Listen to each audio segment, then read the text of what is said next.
41번 보겠습니다. 금속 표면에 스텔라이트, 초경합금 등을 용착시켜서 표면경화층을 만드는 방법은, 표면경화하는 방법은 여러 가지가 있죠.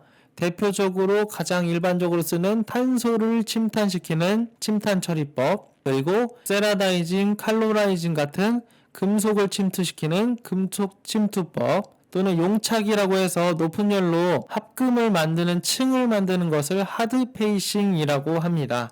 그래서 부식을 방지하고 기계적 성질을 개선시키기 위해서 표면에 합금층을 만드는 거예요. 그걸 하드 페이싱이라고 합니다.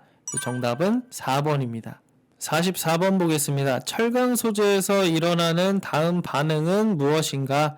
감마 고용체, 고체 감마 고용체에서 알파 고용체랑 Fe3C가 나오는 거죠. 얘를 페라이트라고 하고 얘를 시멘타이트라고 하죠. 하나의 고용체에서 두 개의 고용체가 나오는 반응, 공석 반응이죠. 그래서 감마철에서 오스테나이트에서 펄라이트가 나오는 거죠. 얘 둘을 펄라이트라고 하죠. 이렇게 층상으로 나오게 됩니다. 그래서 723도씨에서 0.8% 탄소 농도를 갖고 있는 철에서 나오는 반응이죠. 그래서 정답은 1번입니다. 47번 보겠습니다. 다음 중 열처리 방법과 목적이 서로 맞게 연결된 것은 1번 담금질, 선행시켜서 재질에 연성을 부여한다. 선행시켜서 연성 부여하는 건 풀림이죠. 틀렸고요. 2번 뜨임, 담금질한 것에 취성을 부여한다고 아니고 연성을 부여해야죠. 틀렸습니다. 3번 풀림, 재질을 강하게 하고 불균일하게 하는 게 아니고 재질을 연하게 하고 균일하게 만들어주죠. 틀렸고요.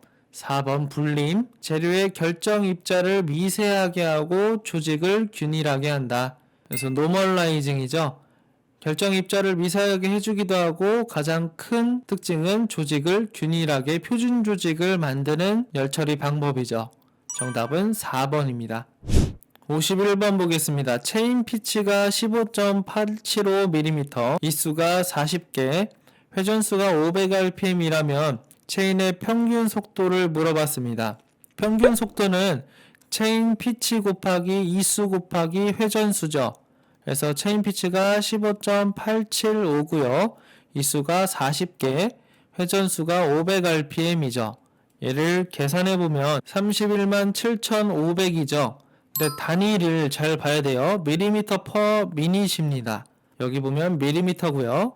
그리고 레볼루션 퍼 미닛이죠. 근데 문제에서는 미터 퍼 세크로 물어봤어요. 그럼 317500을 나눠줘야겠죠. 1분은 60초죠.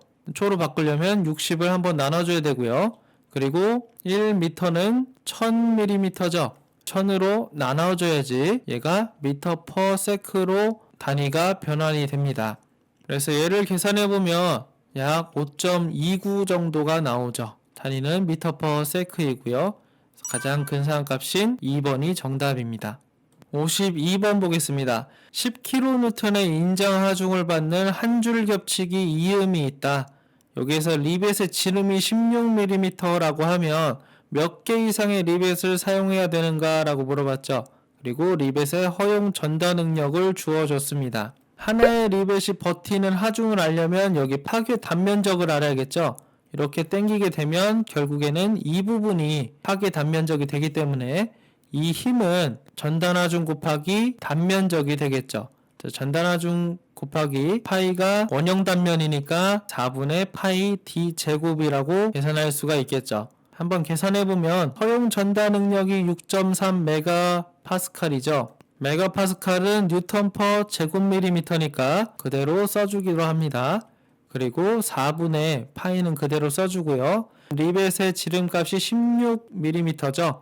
얘를 계산해보면 1266.69 뉴턴이 나오고요. 1kN으로 바꿔주면 약 1.3 반올림해서요. kN의 힘을 갖게 됩니다. 한 개당 1.3 정도의 힘을 버틸 수가 있는 거죠. 그러면 최소 1.3 곱하기 8개 정도가 있어야지 10kN 이상이 되겠죠. 그러면 최소 8개는 있어야겠네요. 정답은 4번입니다. 54번 보겠습니다. 950Nm의 토크를 전달하는 지름 50mm인 축에 안전하게 사용할 키의 최소 길이를 물어봤습니다. 그리고 폭과 높이를 모두 주어줬고요. 전달 능력도 줬죠. 키의 최소 길이를 구하는 공식을 꼭 암기해 두시고 있어야 합니다. 그래서 키의 길이 스몰 l은 BD 타우분의 ET죠. 대입 한 번씩 해보겠습니다.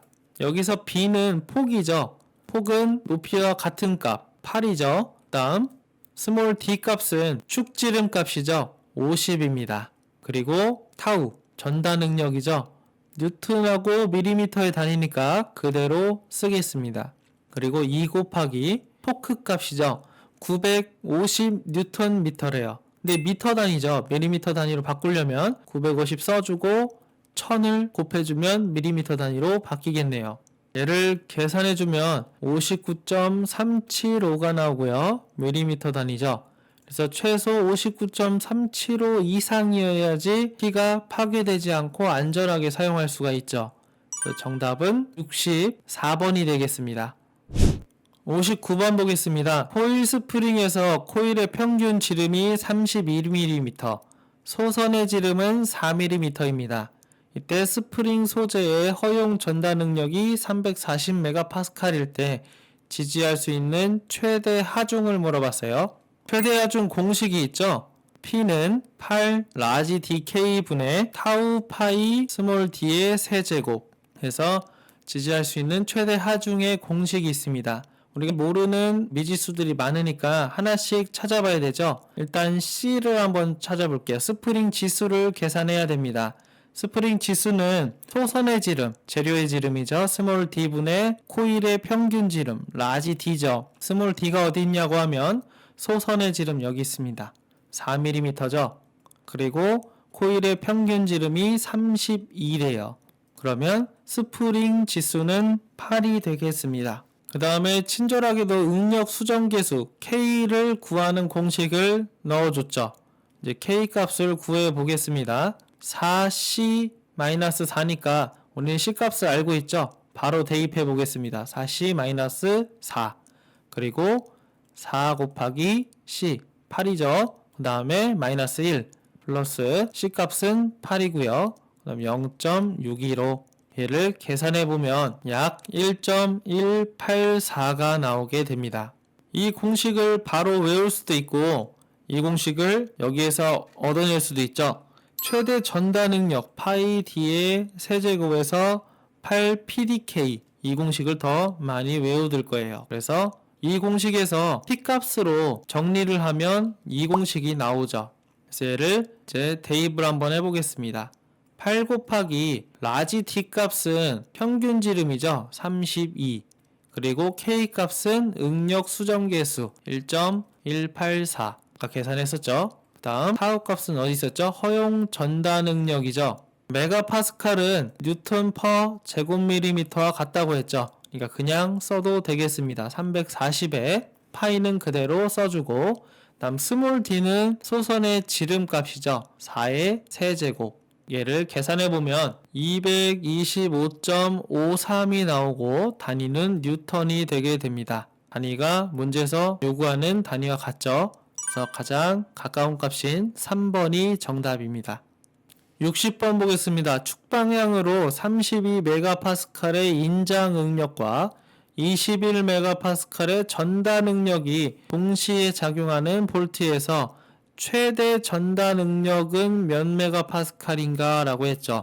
그러니까 최대 전달 능력설, 최대 주응력설, 최대 전달 능력설이 있죠. 그래서 최대 전달 능력설은 모원을 그려서 유추해 볼 수도 있지만 공식이 있죠. 2분의 주응력 2개의 제곱 더하기 전달 능력의 제곱. 지금 보면 축 방향으로 하나의 주응력만 되어 있죠. 32MPa. 그래서 하나의 주응력 32MPa이고요. 그리고 다른 하나의 주응력은 0이 되겠습니다. 그런 다음에 전달 능력이 21MPa이 되는 거죠. 얘를 이제 넣어 보겠습니다. 2분의 32 빼기 0이 되는 거죠. 얘의 제곱 그리고 21의 제곱 그래서 계산해보면 26.4 단위는 메가파스칼이 나오게 되죠. 정답은 2번입니다.